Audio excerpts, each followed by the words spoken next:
This is the Bible in 1 year, day 129. How to reap far more than you sow. Walter Nishioka knew that the service was good at the Hawaiian Hotel, where he ate brunch on Wednesdays. But he found out just how good it was when he was offered something that was definitely not on the menu. One of the waiters' own kidneys. Mr. Nishioka, age 70, was a local businessman. He was seriously ill with kidney disease and had been told by doctors that he needed a transplant urgently. He'd almost given up hope of finding a matching donor until the waiter, Jose Rocasa, age 52, volunteered one of his own. Nishioka said, "I didn't have long to survive, and the doctor said it was unlikely that they could find a match in time. But with this good man here and a lot of help from above, I am alive and well." It was 22 years that Mr. Nishioka had frequented the hotel. Jose Rocasa had been his waiter and recalled that he'd always been kind and affable and had tipped generously. "I just wanted to help him," he said. "For years we've had this friendship in which he comes to lunch and I do my best to make him very happy, and he's always good to me in return. So of course I say, don't worry, I can give you a kidney." Mr. Nishioka sowed generously and he reaped generosity. Today we see that you reap what you sow. You reap later than you sow. You reap more than you sow. From Psalm 58. Do you, rulers, indeed speak justly? Do you judge people with equity? No. In your heart you devise injustice, and your hands mete out violence on the earth. Even from birth the wicked go astray. From the womb they are wayward, spreading lies. Their venom is like the venom of a snake, like that of a cobra that has stopped its ears, that will not heed the tune of the charmer, however skillful the enchanter may be. Break the teeth in their mouths, O God. Lord, tear out the fangs of those lions. Let them vanish like water that flows away. When they draw the bow, let their arrows fall short. May they be like a slug that melts away as it moves along, like a stillborn child that never sees the sun. Before your pots can feel the heat of the thorns, whether they be green or dry, the wicked will be swept away. The righteous will be glad when they are avenged, when they dip their feet in the blood of the wicked.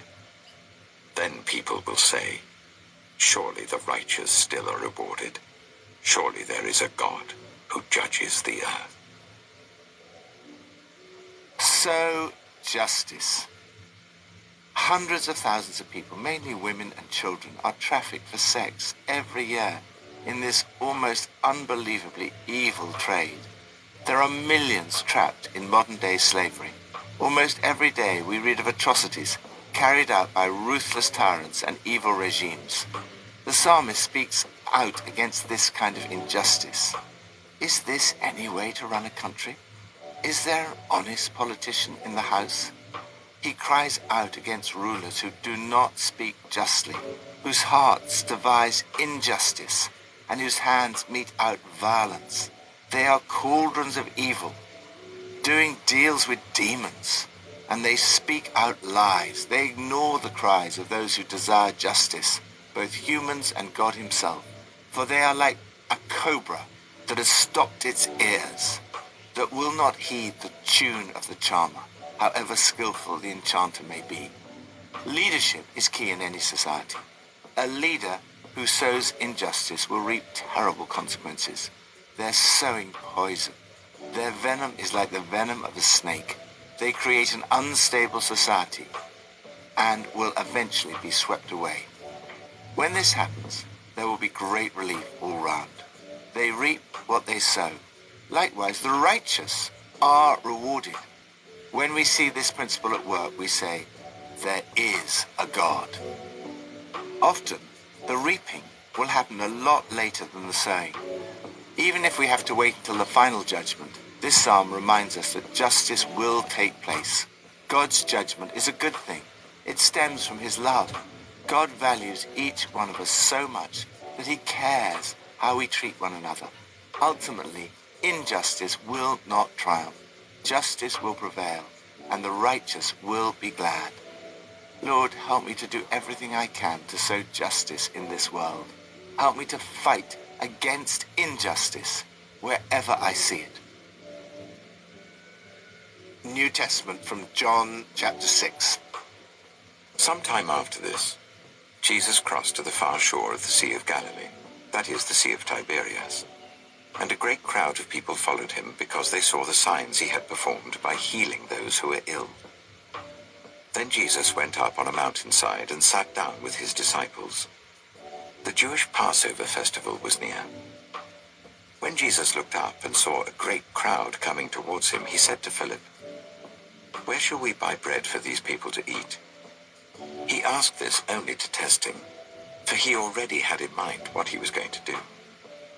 Philip answered him, "It would take more than half a year's wages to buy enough bread for each one to have a bite." Another of his disciples, Andrew, Simon Peter's brother, spoke up. "Here is a boy with 5 small barley loaves and 2 small fish. But how far will they go among so many?" Jesus said, "Make the people sit down." There was plenty of grass in that place, and they sat down. About 5,000 men were there. Jesus then took the loaves, gave thanks, and distributed to those who were seated as much as they wanted. He did the same with the fish. When they had all had enough to eat, he said to his disciples, "Gather the pieces that are left over, let nothing be wasted." So they gathered them and filled 12 baskets with the pieces of the 5 barley loaves left over by those who had eaten. After the people saw the sign Jesus performed, they began to say, "Surely this is the prophet who is to come into the world." Jesus, knowing that they intended to come and make him king by force, withdrew again to a mountain by himself. When evening came, his disciples went down to the lake, where they got into a boat and set off across the lake for Capernaum. By now it was dark, and Jesus had not yet joined them. A strong wind was blowing, and the waters grew rough. When they had rowed about 3 or 4 miles, they saw Jesus approaching the boat, walking on the water, and they were frightened. But he said to them, "It is I, don't be afraid." Then they were willing to take him into the boat, and immediately the boat reached the shore where they were heading. The next day, the crowd that had stayed on the opposite shore of the lake realized that only one boat had been there, and that Jesus had not entered it with his disciples, but that they had gone away alone. Then some boats from Tiberias landed near the place where the people had eaten the bread after the Lord had given thanks. Once the crowd realized that neither Jesus nor his disciples were there, they got into the boats and went to Capernaum in search of Jesus. So generously.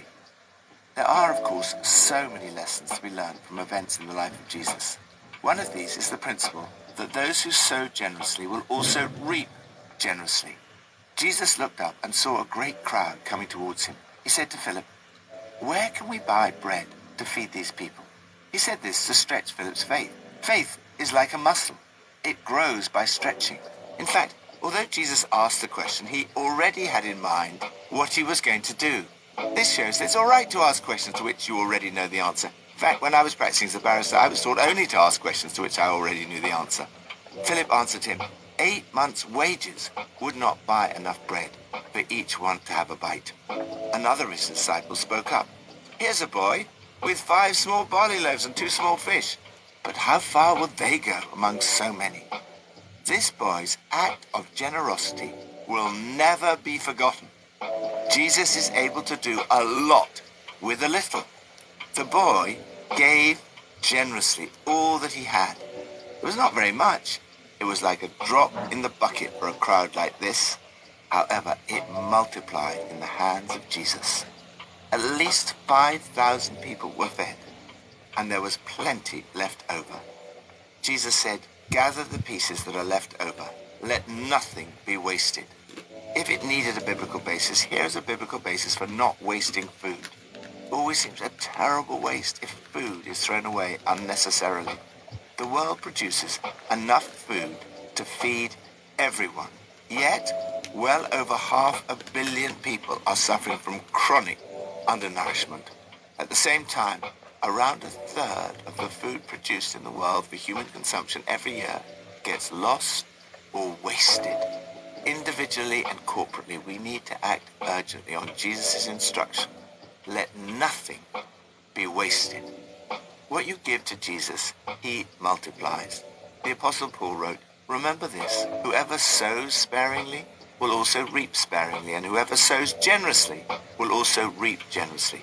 Make it your aim to be the most generous person you know. Be generous with your money, your possessions, your time, and your love. You cannot outgive God. The more you give, the more you will harvest, and the more you will enjoy the favor of God on your life. Straight after this amazing miracle of the feeding of the 5,000, the disciples find themselves in a storm. Jesus calls his disciples to move from a faith based on a very visible miracle that fulfilled their physical need to a faith that is a total trust in him and his words.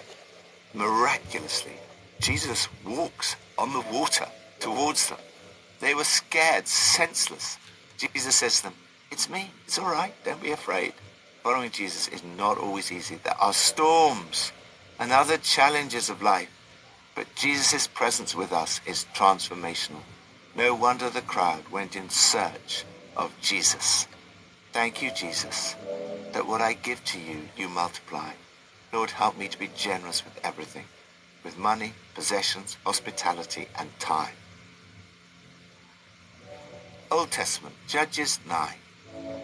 Abimelech, son of Jerubbaal, went to his mother's brothers in Shechem and said to them and to all his mother's clan, "Ask all the citizens of Shechem, which is better for you, to have all 70 of Jerubbaal's sons rule over you, or just one man?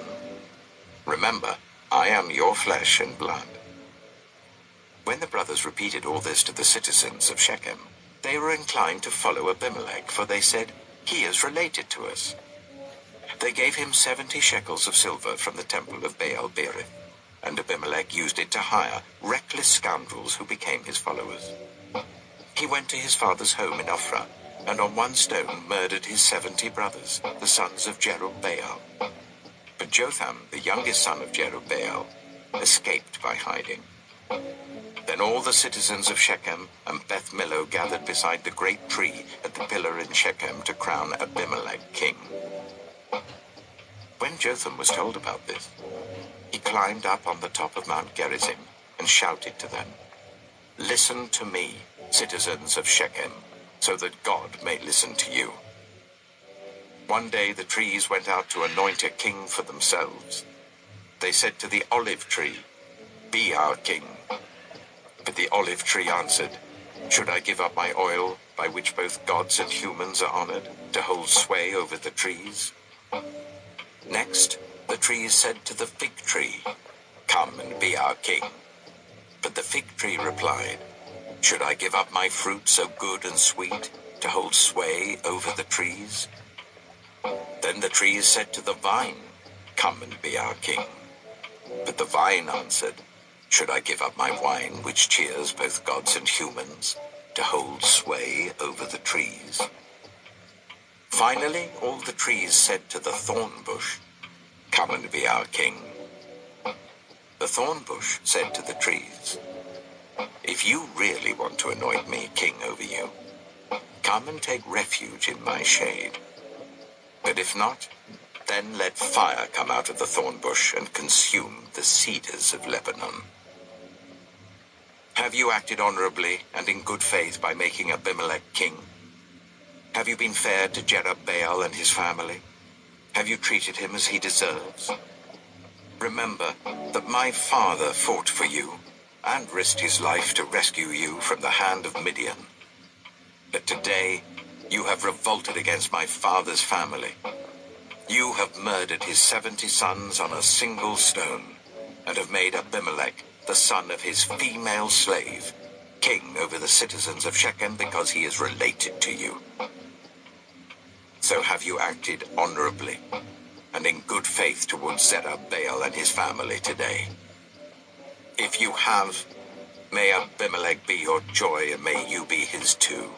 But if you have not, let fire come out from Abimelech and consume you, the citizens of Shechem and Beth Millo, and let fire come out from you, the citizens of Shechem and Beth Millo, and consume Abimelech.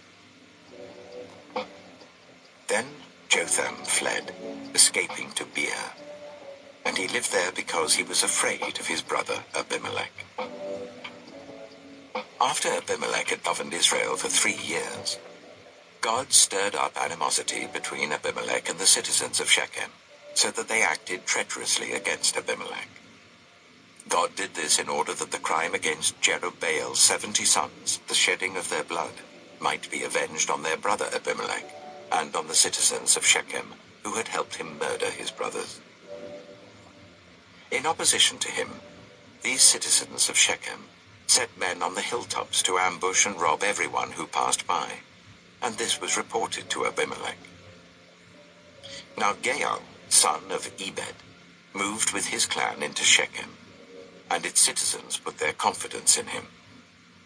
After they had gone out into the fields and gathered the grapes and trodden them, they held a festival in the temple of their God. While they were eating and drinking, they cursed Abimelech. Then Gaal, son of Ebed, said, "Who is Abimelech, and why should we Shechemites be subject to him? Isn't he Jerubbaal's son, and isn't Zebul his deputy? Serve the family of Hamor, Shechem's father. Why should we serve Abimelech? If only this people were under my command, then I would get rid of him. I would say to Abimelech, 'Call out your whole army.'" When Zebul, the governor of the city, heard what Gaal, son of Ebed, said, he was very angry. Under cover, he sent messengers to Abimelech, saying, "Gaal, son of Ebed, and his clan have come to Shechem, and are stirring up the city against you. Now then, during the night, you and your men should come and lie in wait in the fields. In the morning at sunrise, advance against the city. When Gaal and his men come out against you, seize the opportunity to attack them." So Abimelech and all his troops set out by night and took up concealed positions near Shechem in 4 companies. Now Gaal, son of Ebed, had gone out and was standing at the entrance of the city gate, just as Abimelech and his troops came out from their hiding place. When Gaal saw them, he said to Zebul, "Look, people are coming down from the tops of the mountains." Zebul replied, "You mistake the shadows of the mountains for men." But Gaal spoke up again, "Look, people are coming down from the central hill, and a company is coming from the direction of the diviner's tree." Then Zebul said to him, "Where is your big talk now, you who said, 'Who is Abimelech that we should be subject to him?' Aren't these the men you ridiculed? Go out and fight them." So Gaal led out the citizens of Shechem and fought Abimelech. Abimelech chased him all the way to the entrance of the gate, and many were killed as they fled. Then Abimelech stayed in Arumah, and Zebul drove Gaal and his clan out of Shechem. The next day the people of Shechem went out to the fields, and this was reported to Abimelech. So he took his men, divided them into 3 companies, and set an ambush in the fields. When he saw the people coming out of the city, he rose to attack them. Abimelech and the companies with him rushed forwards to a position at the entrance of the city gate. Then 2 companies attacked those in the fields and struck them down. All that day, Abimelech pressed his attack against the city until he had captured it and killed its people. Then he destroyed the city and scattered salt over it. On hearing this, the citizens in the tower of Shechem went into the stronghold of the temple of El-Berith. When Abimelech heard that they had assembled there, he and all his men went up Mount Zalmon. He took an axe and cut off some branches, which he lifted to his shoulders. He ordered the men with him, "Quick, do what you have seen me do." So all the men cut branches and followed Abimelech. They piled them against the stronghold and set it on fire with the people still inside. So all the people in the Tower of Shechem, about 1,000 men and women, also died. Next, Abimelech went to Thebez and besieged it and captured it. Inside the city, however, was a strong tower to which all the men and women, all the people of the city, had fled. They had locked themselves in and climbed up on the tower roof. Abimelech went to the tower and attacked it. But as he approached the entrance to the tower to set it on fire, a woman dropped an upper millstone on his head and cracked his skull. Hurriedly, he called to his armor-bearer, "Draw your sword and kill me, so that they can't say a woman killed him." So his servant ran him through, and he died. When the Israelites saw that Abimelech was dead, they went home. Thus God repaid the wickedness that Abimelech had done to his father by murdering his 70 brothers. God also made the people of Shechem pay for all their wickedness.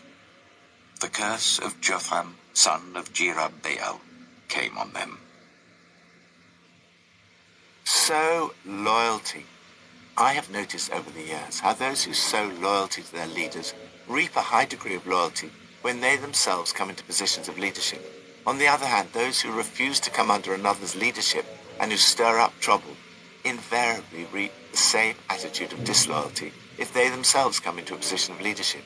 In this passage, we see the disastrous consequences of the disloyalty of Abimelech to his father and to his brothers. Abimelech was a passionate leader, a good communicator, and a skilled tactician, but he was also arrogant and self-promoting.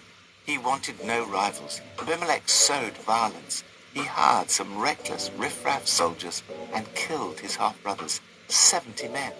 The youngest managed to hide, the only survivor. Again, we see this biblical principle at work. We reap what we sow. Abimelech sowed disloyalty and violence. He reaped disloyalty and violence. Initially, he was in cahoots with the citizens of Shechem. But 3 years later, bad feeling arose between Abimelech and the citizens of Shechem, who had acted treacherously against Abimelech. Abimelech reaped what he'd sown. Shechem's leaders worked treacherously behind his back. Violence boomeranged. The murderous violence that killed the 70 brothers, the sons of Jerubbaal, was now loose among Abimelech and Shechem's leaders who had supported the violence. Abimelech showed no loyalty to the people of Shechem. He used them when he needed them. However, he had no hesitation in wiping them out. Ultimately, they all reaped what they had sown, and Abimelech himself was ingloriously killed soon after. The writer sums it all up. God avenged the evil Abimelech had done to his father, murdering his 70 brothers, and God brought down on the heads of the men of Shechem all the evil they had done. Lord, help us to be loyal to one another in the church, in the workplace, in our families, and in our friendships. Help us as a community to sow truth and justice, generosity and loyalty.